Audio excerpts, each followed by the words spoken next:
व्यक्ति निंदा चुगली करेगा वो ना चाहे तो भी परेशान रहेगा, क्योंकि वो निगेटिविटी उसके साथ है ना।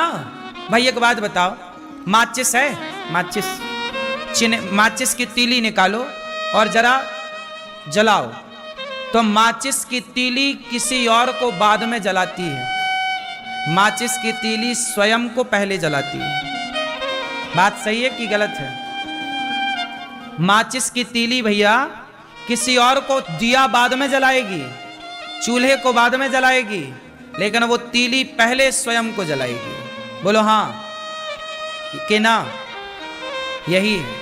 इससे सीख ये मिली कि जो दूसरे का बुरा करता है, दूसरे के बारे में बुरा सोचता है, उसका बुरा वो कब कर पाए ना कर पाए, पर खुद का बुरा पहले कर लेता, खुद को पहले जला लेता है।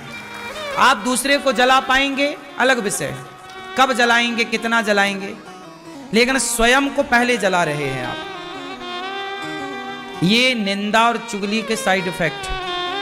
आपके घर में डर लगता है आपको, कई बार आपका घर ऐसा है जैसे खाने दौड़ रहा है आपको, आपके घर में नेगेटिविटी ज्यादा है, घर में रहने का आपको मन नहीं करता, क्योंकि घर का वातावरण आपने ऐसा बना रखा है।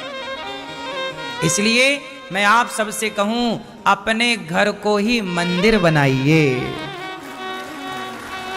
अपने घर को क्या बनाइए? मंदिर। कैसे बनेगा? पॉजिटिविटी से।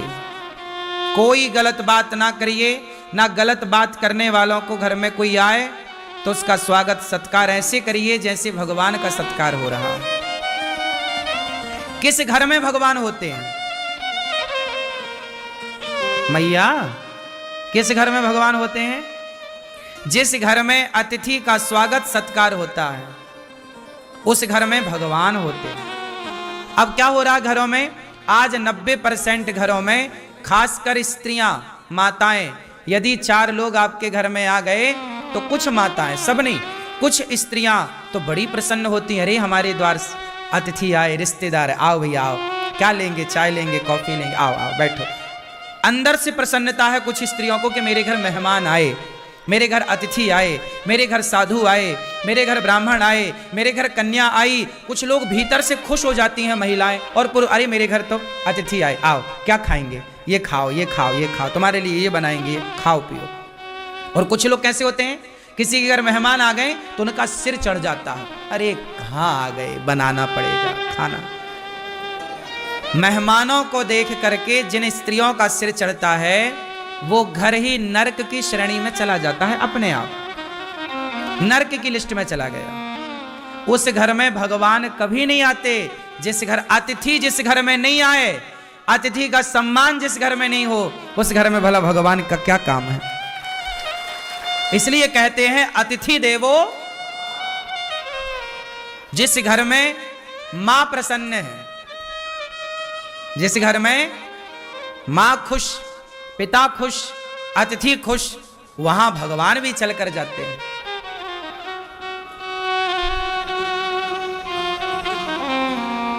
सही है? इसलिए मेरी मां, तुम गृहस्थ हो। वो स्त्रियां अच्छी नहीं होती जो अतिथि को देखकर मुंह बनाती हैं। वो स्त्रियां परम सौभाग्यशाली होती हैं। उन स्त्रियों से घर की शोभा होती है जो स्त्रियां अतिथि को देखकर प्रसन्न हो जाएं कि आज हमारे को भगवान ने सेवा करने का मौका दे दिया है, किसी को आज भोजन बना के खिलाने का अवसर दिया। अपना तो तुम रोज खाती हो, रोज बनाती हो, लेकिन जो किसी और के लिए बनाए खिलाए, साधु संत, दीन दुखी, ब्राह्मण, कन्या, तब ना आपके घर में अतिथि के रूप में भगवान, ना जाने किस रूप में नारायण मिल जाए। इसलिए स्त्रियों को कैसा होना चाहिए? इसलिए मैंने आपको कथा सुनाई कई बार कि माता यशोदा पिछले जन्म में धरा थी। माता यशोदा पिछले जन्म में कौन थी? क्या नाम था उनका? धरा। माता यशोदा पिछले जन्म में धरा थी और वो संतों की सेवा ही करती थी। कोई आए द्वार पर तो खिलाती, और काम क्या करती? जंगल की लकड़ियां काटती। पति पत्नी दोनों, नंद बाबा और यशोदा, पिछले जन्म में ये दोनों पति पत्नी थे और दोनों जंगल की लकड़ियां काट के बाजार में बेचते, जो पैसा मिल जाए तो द्वार पे कोई अतिथि आए तो खवाते थे। एक दिन इनके द्वार पर भगवान आ गए और भगवान के लिए इन्होंने, जब इनके घर में खाने का रोटी नहीं थी तो किसी से मांगने चली गई कि पैसा उधार दे दो। उसने कहा कि तुम बड़ी सुंदर हो, बहुत अच्छी दिखती हो, यदि तुम अपने स्तन हमें दे दो तो हम स्तन लेकर के और फिर तुम्हें पैसे देंगे। मतलब वो आदमी चरित्र का खोटा था, माता धरा के चरित्र को चाह रहा था। पर माता धरा ने कहा कि तुझे मेरे स्तन चाहिए? हाँ। तो माता धरा ने अपने शरीर से अपने चमड़े को काट दिया, स्तनों को काट दिया, काट कर दे दिया, ये ले। और पैसे उतने लिए जितनी जरूरत थी, बाजार से सामान खरीद कर संतों को जब भोजन कराया तो संतों ने कहा कि ये आपके शरीर से रक्त कैसा? माता धरा ने कहा कि आप अतिथि हैं और आपके लिए भोजन था नहीं, मैं पैसे उधार मांगने गई तो उसने उधार दिया नहीं, कहा कि पहले अपने स्तन दो, तो मैंने अपने स्तन उसे दे दिए। चमड़ा ही तो चाह रहा था, तो मैंने चाकू से काट कर अपने स्तनों को उसकी हथेली में रख दिए, भैया तू ले, स्तन चाहिए ये, और पैसे लेकर मैंने भोजन आपके लिए तैयार किया। पूरा शरीर खून से भरा था माता धरा का, साड़ी पूरी गीली। अब सोचिए इतना घाव हो जाए तो कितना दर्द, जिसके पूरे स्तन काट दिए जाएं चाकू से, उस स्त्री को कितना दर्द होगा। तुम्हें जरा दूध पीने में बच्चा जरा दांत गड़ा दे तो तुम चिल्ला जाती हो कि कितना जोर से बच्चे ने काट दिया, चीख लेती है स्त्री। बच्चे यदि काट दे मां के स्तन को, और चाकू से ही काट दिया, और धरा माने अपने हाथ से, कितना दर्द होगा। पर वो सारा दर्द किसके लिए सहा? कि अतिथि भूखा ना जाए। जब यह निष्ठा अतिथि के लिए होती है तब उस अतिथि के रूप से भगवान प्रकट हो गए। माता, मैं तुम्हारी परीक्षा लेने आया था। उस समय आया जब आपके घर में अन्न का एक दाना नहीं था। आपका मैं बहता हुआ लहू देख रहा हूं, खून देख रहा हूं। अगले जन्म में मैं आपका दूध पीकर आपका ऋण चुकाने आऊंगा। वही धरा यशोदा बनी और जगत के पालनहार परमात्मा को माता धरा की संत सेवा का ऋण चुकाने के लिए कृष्ण बनकर उनकी गोद में लेटकर माता का दूध पीना पड़ा। पैदा हुए देवकी से प्रकट भय प्रकट कृपाला तमद्भुतम बालकमं मुझे क्षणम चतुर्भुजम शंखगदायुधायुधम। प्रकट भय देवकी से, पर दूध किसका पिया? देवकी माता का दूध नहीं पिया श्री कृष्ण ने। क्यों? पी लेते ना थोड़ा सा, नहीं, माता का पीना है दूध, क्योंकि पिछले जन्म का ऋण चुकाना है। ये देखो, मेरा भगवान भी उनका ऋणी हो जाता है जिनके द्वार से कोई भूखा नहीं जाता। मैंने इन बातों को केवल कहा नहीं, पढ़ा नहीं, जीवन में इसलिए उतारा कि गौरी गोपाल में देखो कोई भूखा नहीं जाता, पता नहीं किस रूप में ईश्वर आए, भोग लगाए।